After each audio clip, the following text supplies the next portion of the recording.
isn't it? Hi, I'm Tim Mosso, your host of Watches Tonight. And tonight, of all things, I will build a collection worth $1 million of Patek Philippe. I will opine on the Cubitus. We chat live, and I share your wrist chats tonight on Watches Tonight. We've got Sid and Garrett working tech tonight. We've got all of you in the box. We have a live chat. Welcome all. I'm going to type a little response to you guys and encourage everyone who's watching to interact because this is a two-way presentation. Edward, 911 Euro, Enrique Cassiano, Arto Shaw from New York City, Soma R. It is good to see familiar faces, in a manner of speaking. I've been in Hong Kong, but it's great to be back. That may be the mecca of watch collecting, but this is home. All right, Andrew T., Michael Everywhere, Thomas Burnett, Jay, Moto Gunner, McLauder, David Remus, welcome Joe Tyson from Apex, North Carolina.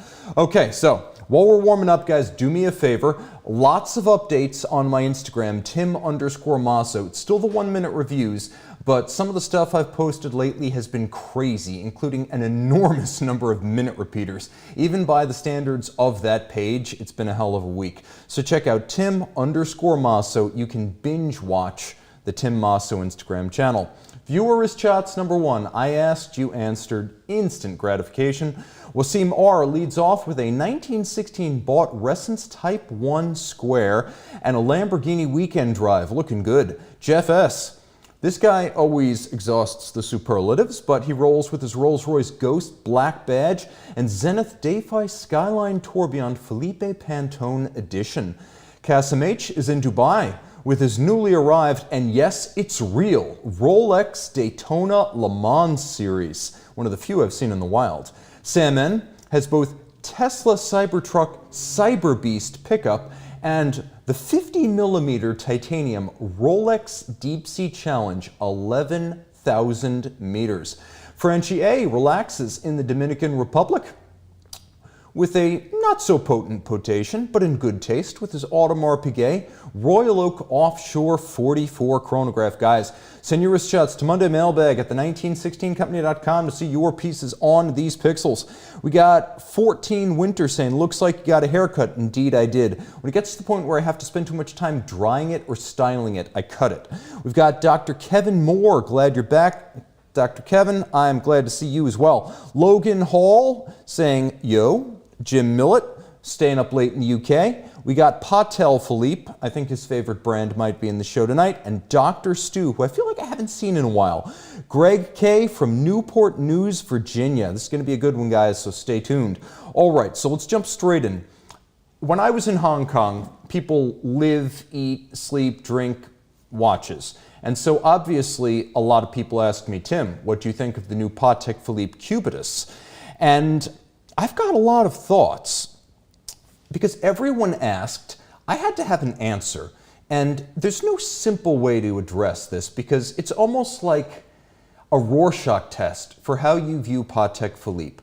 So let me just take all of the politics out and speak to what I see as a watch collector. First, I thought the initial photos were a hoax just because they don't flatter the watch. They were small, they were low res, they looked like something someone might have made in photo illustration software or maybe AI. So I said, if this is real, I want to wait till I see good pictures of it and preferably see it in hand. Now, I haven't seen it in hand, but my podcast partner Armand Johnston has. He said it looked and felt legit. And a couple of the Hong Kong collectors actually had their hands on it basically one day after it debuted, so Patek definitely knows its market. Those guys also said it felt and looked legit. So my take at this point is that I think it's okay. I'm not going to get hot under the collar either way, but Cubitus in general, it's a curious name. It's not a cube. That's a cube. That's the cube. And Cubitus in Latin means an elbow, and it's definitely not an elbow. So in terms of the name, I don't quite see it. But remember the 5976? If you measure it right, it's 49.25 millimeter diameter Nautilus? Well, that was the 40th anniversary Nautilus chrono, and I think in some ways Patek explored the upper limit of how big a Nautilus can be with that model, which even charitably measured was 45 millimeters.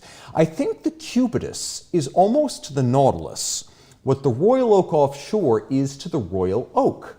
It's 44 millimeters measured 10:4, which is probably the most compact way you can measure it. And so this is a larger integrated bracelet steel sports watch, just as the Royal Oak Offshore is in most cases exactly that. So in some ways, I feel like this is the production realization of what was first probed with the 5976 Nautilus chronograph. And this is purely in terms of size and market segment. This is admitting the Nautilus can never routinely be that big without diluting it, but also that there is a space in the Patek catalog for something that size. I'm also going to say, in some ways, this watch seems like it's well made, built with integrity, and all things considered fairly priced by Patek standards. I also feel like it needs some time to come into its own as a collection.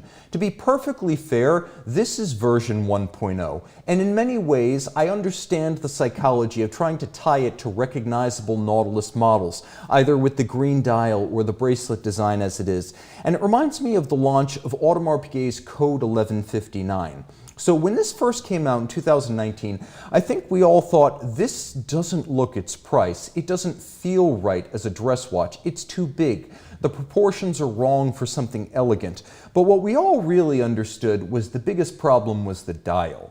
And so that watch got a whole lot hotter within 1 year. Literally within months, we had the Bolshoi Theater limited edition seen here with a smoked enamel dial, and immediately we felt like, oh, that's more like it. That was a significant improvement, and it really only took a few months for the watch to start to acquire its own identity. Not as a Royal Oak, to which it pays abundant homage, just as the Cubitus pays abundant homage to the Nautilus, but really as its own kind of dress watch. Neither a Royal Oak nor a Jules Audemars, and frankly, the 1159s got better and better. If you were to ask me today, Tim, what Audemars Piguet do you want from the current collection? I'd say the Code 1159 Star Wheel. But yet, it took a few years to get to that point. So, the 5821, this is basically your core Cubitus model. And what do I think about it? I think it's interesting. I think it's nice. It's a little bit too big for me. They got the sizing right in terms of thickness. It should be broad and flat. It doesn't seem awkward. But I would also say that realistically, the double-digit date from the 5822 would be a really strong across-the-board identity for this model line. If maybe they decide that the next version of the standard model is going to have the date at 12 and be the double date rather than have the single date at 3, I think that would give the model a lot of strength. I also think that it would be interesting if they would start exploring different kinds of straps. Put it on a colorful strap. Give us colorful dials, lime green, turquoise, purple, like the Tokyo exhibition World Time. I think it would be really cool to start talking about looking at this as more of a strap watch than a bracelet watch. Make the bracelet very rare. To keep it special, only issue it on occasion and make this a strap watch.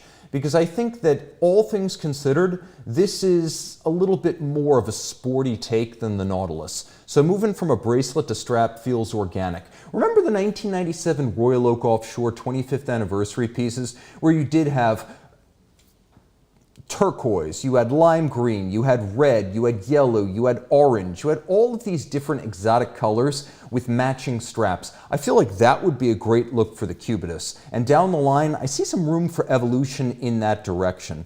I would also say that realistically, a lot of people wondered why we didn't just get a steel 5811. And that's a logical question. And I think the answer is that in the long run, you might see the Nautilus become fewer and more precious. Complications, precious metals, never again a mass market offering. And I think that's sort of where the Aquanaut and the Cubitus are going to carry a lot of the water for Patek Philippe's sports watch portfolio. So if you're going to go in that direction of making this more of a large-scale offering and explicitly sporty, Straps should be the focus, and I think that takes the discussion away from, well, the bracelet looks a lot like the Nautilus. And I would love to see some really sporty dials and straps here. I would also say realistically, the watch seems a little bit large for the movement used, so that is, of course, the 26-330, and I feel like this would have been a great place to put the caliber 31-260, which you'll find in a lot of the more recent Patek Philippe launches. That's it right there. Now, in some variants, it's 34 millimeters in diameter. It's a micro rotor auto. I would love to have seen that in the standard Cubitus, and certainly I'd love to see it in complicated versions. For instance, if Terry Stern told me, Tim, guess what? 2025, we're going to take the 31-260 QL from the inline perpetual calendar 5236. We're going to put it in the Cubitus. What do you think? I would have been like, take my kidneys. I would sign up for that in a minute. A water-resistant version of the 5236 that's also loomed, sign me up. So again, this could still happen, and it will fundamentally change our perception of the line as it's built out to include other complications, functions, and dial designs. Now, the 5822P. So here's the thing. Guys, the standard model is $41,240 in steel. If you want it in platinum with complications, now it's $88,380. And I think it's an interesting movement, not because it's a fascinating date-8 moon phase, and not because Patek doesn't often work with double dates, but because it's an instantaneous change. That's very cool, but that also needs a little bit of time to sink in, because I think people still mistake this for some sort of derivation of the 5712, and it is not that. As you can see, you get unique rotors on these Cubitus models, which is a nice step in the right direction, but I think really more definition of the line as its own thing, bringing it further and further away from existing movements and models, is where it's really going to come into its own. And I do think there is a place for this line, and I do think that as we get it in hand and see it in person, we'll have a higher opinion of it. But also, as they decide to move it further from the Aquanaut and the Nautilus, we'll look at it differently. And again, go back to the movement real quick. I would have loved to have seen the 31-260 in there rather than the 240. But guys, time changes perspectives. Remember the Neptune?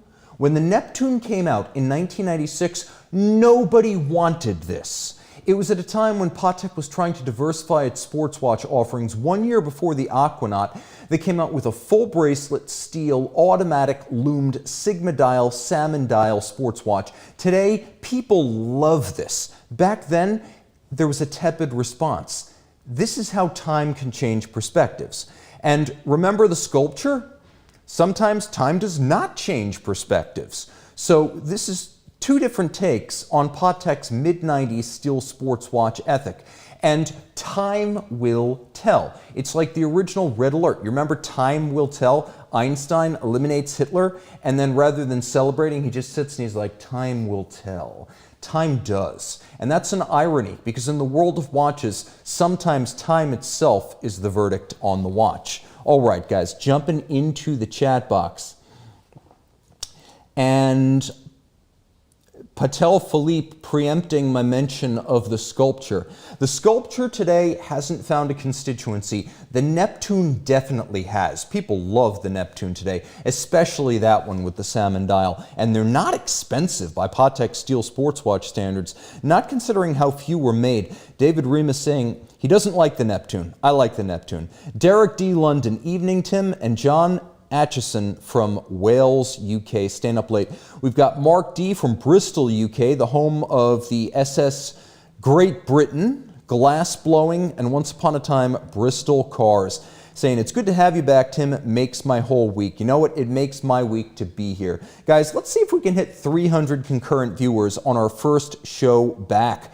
We have Dosito saying, Cubitus has the potential to become an icon, but I would prefer smaller diameters with ideally a square movement to avoid this Frankenstein feel. I do like the idea of a form movement, and I sort of wonder whether we could see a comeback of the movement used in the old 5100 Manta Gray. That would look cool. They might have to turn it sideways, but that would look cool. Marcos, Watches Tonight is back! Exclamation marks. And we got CA from the left coast of America in California. And Jim Millett saying, hit that, guys, and I can't agree more. We have Mark S. Tim, would you play gold racket sports with a standard S&P 300 or Rolex Submariner? I've seen, I think he meant golf racket sports. I've seen it done, they've survived, but as a professional in the watch industry who's ultimately responsible for these things on the service side, I would say no, don't do it. Also, because we sell these things new, and again, warranty claims, I would say no, don't do it as the guy who's the representative of a vendor, but as a collector who's seen it all, I would say I've seen it done without consequence. So that's all I'm going to say on that front. So, how I'd spend $1 million on Patek Philippe. People ask me which is my favorite brand, and I would say in our time, it's devotees. This is a company that makes crazy things, and I love most of them. They have an incredible standard of engineering, design, finish, and materials, and I love the guy in charge. He's genuinely approachable, a genius, and precisely the right person to build the watch nerds' watches. But they've only got a short history of about 22 years. So in our time, it's devotees, but for all time, my favorite brand is Patek Philippe. And I have to say, there's something reassuring about a company whose back catalog all the way to 1839 can still be serviced right down to parts requirements at the manufacturer. That's something Patek reconfirmed this year. And I like the fact that between Terry Stern, Philippe Stern, Henri Stern, and the brothers Stern, you basically have only 4 custodians in the same family dating back to 1932. I like that kind of integrity. They don't have to make any given watch. They make the watches they want and the watches they like. And it's a take it or leave it proposition. But the sheer range of what's offered means you can almost always find something you love, and I've found many. So Patek's history is rich and deep, and that's just inevitable given the roughly, 163-year head start over devotees. And because they make about 74,000 pieces a year, they can split it up over many different model lines and variants. Given my preference and Patek's huge present and past offerings, how would I spend if I had essentially no limits? Let's call it $1 million. Here goes. I love calendar watches, so I'd pick one of the following. All perpetuals. 5236P, you know I love it. This is the annual the perpetual calendar built on the bones of the 5235 annual calendar. So you've got the case and the lugs from the annual, but then you've got the inline system as seen on a number of pocket watches built by Patek during the 20th century, like the 843, the 844, the 725. This is an inline perpetual system with the case and lug profile of the old 3448s. And in salmon configuration as of this year, the 010, it's a lot easier to read than when it had polished hands on a blue dial. So this would be my choice. It's also Mark Zuckerberg's choice, as he's recently been pictured with one. So I guess great minds think alike. It's big at 41.3 millimeters, but it's not thick. And being a perpetual with the lovely caliber 31260, I can even stomach the price of $141,400. The watch is credibly built, finished, and engineered with several different patents that went into that unique calendar display. So that would be my first proposition. If I wanted to spend less money but get just as much visual impact, the 5496P014. Now this is a great example of how Terry Stern launched a watch, the 5496P in 2011, but it seemed like there was room for improvement. And so we started getting more endearing and charming versions, starting with 2014's Dash 14 model. So 39.5 millimeters in platinum. It's got this lovely honey brown dial that looks different depending on what angle and what lighting you view it. It's also a retrograde QP, and I love my perpetual calendars with retrogrades and apertures. At sub 40 millimeters, it's the perfect size for my wrist, and it's a chameleon of a dial. It really does look different depending on the angle and the light. It's never the same look twice. So look at the range of dial shades just in the Chrono 24 listings for the used examples of this watch. My goodness, there's probably 4 or 5 different colors in all of 7 listings. And at about $60,000 box papers, never polished, that's really a reasonable perpetual calendar platinum Patek Philippe, if I do say so myself. So that's definitely an option as well. If you want to go whole hog and also combine craft arts with your Patek perpetual calendar, take the 2016 5160 500G. Can we go full screen on that, Sid? Because this thing is simply stacked. Not only engraved case and dial, but check it out. It's engraved on both sides, including a Hunter case back. Now, it's only 38 millimeters in diameter, but this is the rose gold 5160. Let me just show you this, because they're engraved the same way. Look at how the screws fixing the strap to the lugs and the crown itself have been intricately engraved, highlighting the attention to detail, and no two exactly alike, because this is done by hand.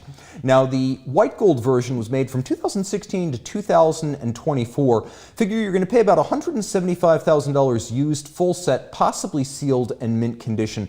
That is a very attractive offering because it's both a craft art and a QP. Jumping into the box, let's see, guys, we're at 330 concurrent views. You're making my comeback a big one. Thank you. And then right here, we've got Michael Chan saying hello from Brooklyn, and Fun Findus. We got Rick on Watches saying, wow, always good to see Rick. And then CA, engraved screws, believe it. All right, guys. Norm M saying, when I see a ton of engraving, why do I get Popular Mechanics vibes? Probably because it's how they teach you to treat your woodwork when you have a do-it-yourself product in the back pages of Popular Mechanics, an American magazine from years ago that hasn't been relevant in about 3 decades, I'd say. But it was fun while it lasted. Javelin 5, hello from Mexico City. All right, viewer shots number 2. George Y. Braven, a Seattle-Amsterdam direct flight with his 1916 bought Omega Seamaster Diver 300 meter black and black. We've got, that's a good one, but a little bit hard to read. That's the consequence of black and black. David and his Tag Heuer F1 Red Bull Racing chronograph. Visit the Abu Dhabi Grand Prix, must be the Yas Marina circuit, with Red Bull Racing itself. We got Tim and Kate Mancuso proving, yeah, you can wear a Rolex with firearms if the firearm is a tripod-mounted Gatling gun, which they tell me they fired.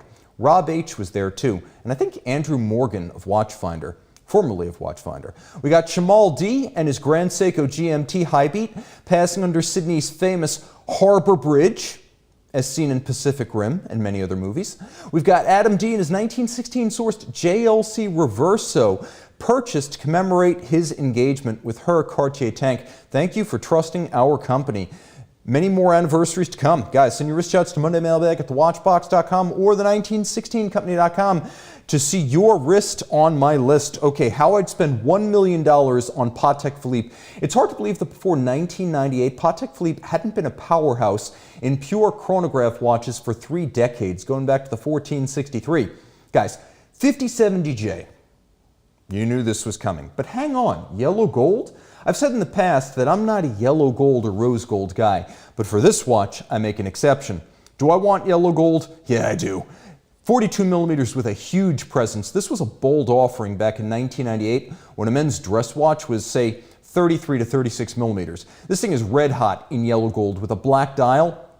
The black dial there, I did my best to capture it. And I have to say that the yellow 5070 is closest to its historic source material, the split-second 2512, which you can see right there, which is one of the reasons I like the yellow version the best. And I think it's the most striking of the 4 core metals: yellow, white, rose gold, and platinum. For people who appreciate the finer things in life, including junk food and fine bourbon, I find that this is a perfect combination. In 1998 to 2002, about 250 were made per year. Take note, they don't take kindly to polishing, so get a sharp one, but you know I would. La Manna caliber 2770, as good as it gets. Geneva hallmark. Manufacturer, no way. Customer caliber, and I wouldn't have it any other way. I'm so certain of this selection that I have no other pure chronograph alternatives to consider on the list. Take my money. Used and vintage dealers at around $80,000 for a great example. But you might say I need a sports watch, don't I? Well, the Nautilus would probably be my first choice, but not any Nautilus. Oh no, the first ever complicated model, the 3710 Jumbo with power reserve, and oddly enough, Roman numerals. Back in 1998. And yeah, 42 millimeters with the original monoblock construction, a dual element power reserve where both the disc with the swoosh and the hand itself move simultaneously. Power reserve indicator, and one only ever used on this model, never repeated on another, so it's very special. This model ran from 98 to 2006 and examples are rare. Figure about $90,000 to get a good example of this that hasn't been excessively polished, drowned, or relieved of its boxed set. Alternatively, and let's talk vintage here, the modern era and the Nautilus was not the beginning of Patek sports watches, or at least purposeful tool watches. I might pick a later 3417A magnetic, a vintage engineer's watch from the golden era of engineer and technician watches. 35 millimeters in diameter and stainless steel, launched in 1958. It was resistant to 450 Oersted, which comes out to roughly 35,800 ampere per meter. Later models featured the upgraded caliber 27 AM400, which you can see right there, which was stacked Gyromax balance, overcoil hairspring, Geneva hallmark, fully shielded by soft iron with 5-position adjustment. And guys, it even had 3 interior angles finished at a time when nobody cared about those things. Now, 3417 prices vary widely, but $90,000, as with the 3710, should buy an investment-grade example. Remember the Neptune earlier in the show? It's back! All right, 1996, 1 year before the Aquanaut, the Neptune was Patek's first attempt to diversify its sports watches beyond the Nautilus at a price below the Nautilus, but not at lower quality. At 36 millimeters, it actually looks bigger than it is. It had a unique integrated bracelet, which is something I think could really improve the Cubitus if the Cubitus had its own expressly designed bracelet and not one that was Nauta-like. Now here's the thing, if you get one of the earliest examples of the Neptune with Sigma dial, tritium lume, full bracelet, steel, and salmon dial, you've got one hell of a watch. In some ways, the Neptune points the way forward. If Patek does choose to create its own bracelet for the Cubitus, you can see how distinctive and bespoke this one is. I would also say the Neptune debuted to mixed reviews in the 90s, like with the Cubitus recently, but it has become a cult watch since then, with a loyal following and a lot of enthusiasm behind its market. It's almost vintage at this point, guys, and the steel Neptune is still priced reasonably, even in its most desirable salmon form. Figure about $30,000. What about a black dial 5961A? This is a watch that was only made in black dial variant in steel for about 8 to 10 months. I mean, think about it. 8 to 10 month production, very rare. Steel, full bracelet, Patek Philippe complicated sports watch. That's pretty much the secret sauce if you want the recipe or like the formula for the most possibly collectible Patek Philippe watch of our era. So it's a flyback chronograph, annual calendar, and a power reserve. It's got bigger indices and hands than a standard 5960, so it's better loomed. The black dial, again, made for only a few months, and it's a nice size at 40.5 millimeters with a special bracelet that looks the business and feels great.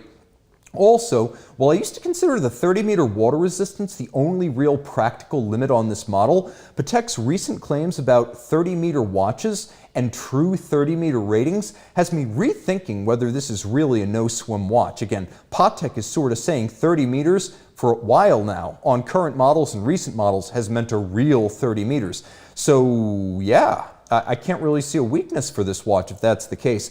Now look at the green Nautilus prices. This is the 2021 1-year only -14. Now look at those prices. That's still real estate money in most parts of the country. And there are 47 of them available on Chrono24 right now. Now look at the 5961A010, the ebony dial model I just shown you. Okay, prices are reasonable given the rarity. A few months of production, integrated bracelet, steel, complicated sports watch. It should cost more than this, and only 14 are available right now on Chrono, which means it's a lot scarcer than that green dial Nautilus. This is strong money, but also fair money, and it probably has a lot of collectible upside. That's a genuine watch you can wear every day as your only watch and consider an investment. And I don't use the I word too often. Very, very special. If for some reason I were not able to put a chronograph and a calendar watch in my collection, I would turn to this option to fill those categories and my sports watch interest for the hypothetical $1 million collection. Okay, Jumping in, Eric Nielsen saying, doesn't Rick R have that model? I think he does, and he chose well. Dosito saying, insane, and I got to agree. And then we have Patek Philippe. Tim, the bigger question is, do you feel the Patek Neptune was designed better than the AP Cobra? Yeah, I do. And then, what else is going on here? Soterios P. Hello, Tim, from Autumn, Greece. Thank you for staying up late in Greece with me, in continental Europe. And then we have Nicholas. Tim, would a 3974 or a 3939 make it on your list? Or are you sticking to the 5016R? If I could only have one watch for my $1 million, I would stick with the 5016R. As much as I do think the 3939 is sublime, it would be a 5016R. Or if I could find a black dial 5016P or G, that would be my choice. If I could just have one for the $1 million. All right, now, guys, viewer wrist shots number 3. We got Kevin M with a first for this channel. A Taylor Swift concert, presumably as they're filing in, because I see some empty seats and I know she sells out, but he's in Indianapolis with his Rolex Daytona. A funny thing to see a Daytona in the home of the Motor Speedway. We have Gus G from Georgia, Moto Gunner, Sharon Asseco, Patty, SRPJ093 at Jimmy's Fish House in Tampa for the sunset. In good taste in every sense. Marcos V celebrates Halloween with a 1969 Dodge Charger Daytona and Rolex Daytona both. We got Mitch E in Angkor Wat, Cambodia with his cream dial transitional Rolex Explorer 16550. That is the business. What a shot. That might be the shot of the night. Carly R and Rennie celebrate their 2nd anniversary with Grand Seiko Snowflake and 1959 Rolex Oyster. Very cool. Send your wrist shots to Monday Mailbag at the1916company.com to see your passion in this fashion. How I'd spend $1 million on Patek Philippe. When I think of Patek Philippe, the first idea that comes to mind, at least for me, is complicated watchmaking. While I've discussed several complicated watches so far, profoundly complicated watches is a separate and distinct echelon of Patek's catalog and pricing. We're not just talking a calendar or a chronograph here, or even in combination. No, these watches are limited in volume by the number of clients who can afford them and Patek watchmakers qualified to make them. So, 5520P, maybe the most interesting watch Patek Philippe makes right now. Is it a sports watch? Is it a Calatrava? Is it a Calatrava Pilot? Patek hasn't always been clear, but what's obvious is that this is the greatest travel watch ever made. At 42.2 millimeters in platinum, launched for 2019, it's meaty. It gives you a travel time alarm, and it weighs a ton. Lume is mandatory for a watch that's going to be viewed in the low light of a long-haul aircraft cabin during an overseas flight, and it gives you plenty of lume. It has a 24-hour alarm that's set in digital 15-minute increments, and it knows the difference between AM and PM. It also has an on-off function. Do you want sound? Do you want tonality? Do you want quality? The alarm uses minute repeater gongs, strikers, and regulator to ensure you get all for which you've paid. Sound is exceptional, and yes, it can wake a sleeper. The 12-hour second time zone is set with its own AM-PM indicator, so because both hour hands move in 12-hour sweeps, you can superimpose them when you want to clean up the dial and you don't need the second time zone. That movement, by the way, has 574 parts and 52 jewels, each piece hand-finished. So Patek isn't messing around here. Look how they finish the underside of the dial where you will never see the parts. That's integrity. Retail pricing is $282,800, but this has now been in production long enough that I'm going to survey the pre-owned space before making a decision, and on that front, it does look like I'm going to get a deal for one of these, about $190,000 unpolished with a full boxed set. Now it's time to mention and discuss the most mysterious and rarely mentioned watch in this hypothetical collection. A watch that, frankly, a lot of people aren't even aware is being made. It was launched obscurely with very little fanfare in 2022, and it's seldom acknowledged and seldom seen outside of Patek Philippe's own halls. Of course, I'm talking about the 5373P, a destro split-second aperture-style gradient dial, sub 39 millimeter perpetual calendar Patek. Yes, please. All right, so lefty, perpetual calendar, split seconds chronograph in a 38.3 millimeter platinum case. I think I have your attention. Even the case is interesting, as in profile it has scalloped sides and inserted cabochon. You can also see this is one wild dial, as we've got a mostly aperture style calendar and moon phase display. We've got an inverted moon, we've got a split second chrono with coaxial mono pusher, vertically brushed stainless steel like dial finish, applied metal numerals, and a gradient fade in charcoal gray. Man, this thing is wild. The movement, which somehow fits in the 38mm case, is a maze of 476 exquisitely finished parts with not one, but two column wheels, both capped. And you better believe this has a metal overcoil, not a silicone hairspring. This thing, all of which parts are face melting in detail and quality, packs the visual heat, even in places where only a watchmaker will ever see. Now about that purchase. In theory, this costs $595,070. I say in theory because there's at least 3 different levels of approval that I can think of that a prospective purchaser of this watch would have to clear. So if you want a 5373P, here's how I think it would go down. First, you would make an appeal to your local dealer. Your dealer would then pass it up the chain of command to the Patek Philippe Vice President or CEO of your geographic region, like Hong Kong, Singapore, Asia, North America. You see where I'm going there? And then finally, I'm pretty sure that someone whose initials are TS would probably have to make the final call on whether you get this watch. So that's before you get to spend your $600,000. And then they really don't want you to sell this. I've heard that on average, Patek Philippe would like you to keep a watch for about 5 years before you sell it, as a show of goodwill and commitment to the brand. But with something like this, I'd really think more like 8, 9, 10. And they have a very good reason for that. They want it to go to someone who will appreciate it and not undercut the brand. So I would say, yeah, 8, 9, 10 years is pretty reasonable. Here's the thing. In Patek Philippe's view, this makes sense because you're being approved to buy something that will instantly gain value. They're doing you a great service. And buying it new is an awesome deal. Yeah, $600,000, but even the math deficient understand that 600 grand is less coin than the aftermarket for this watch 5 minutes after you take delivery.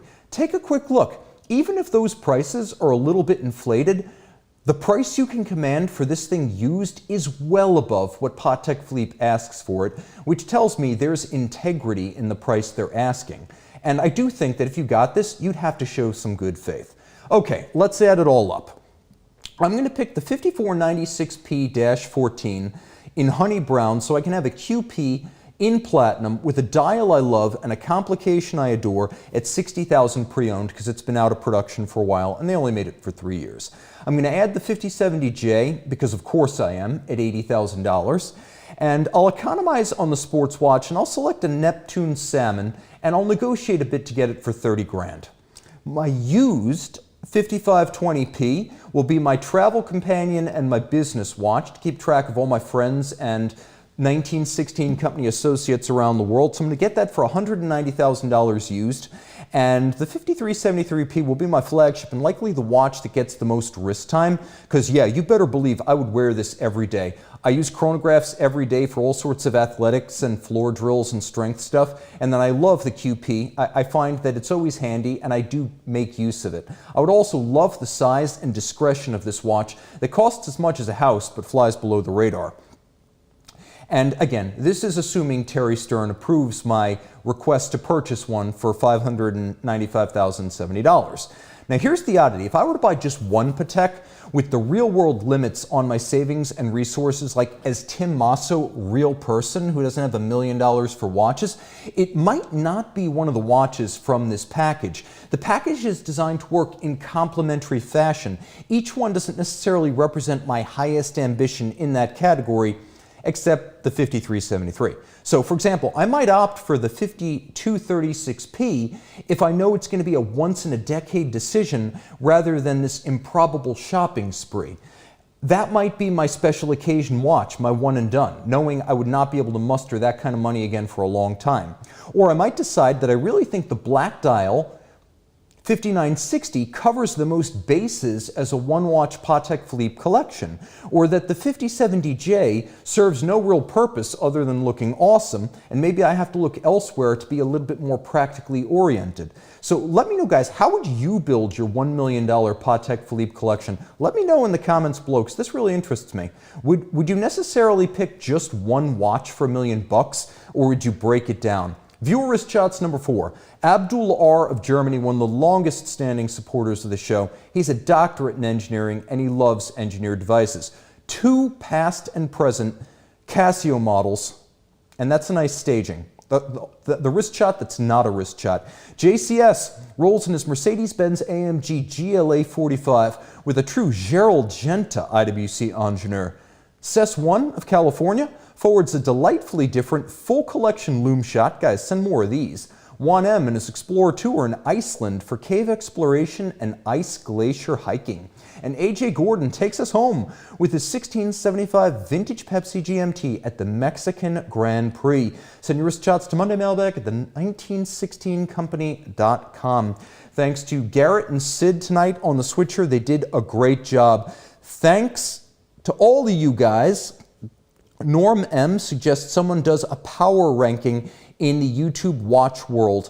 I'm not going to rank myself because I have a conflicted interest, but you guys let me know. Time out, Tim out. It was good to be back, and thanks for logging on.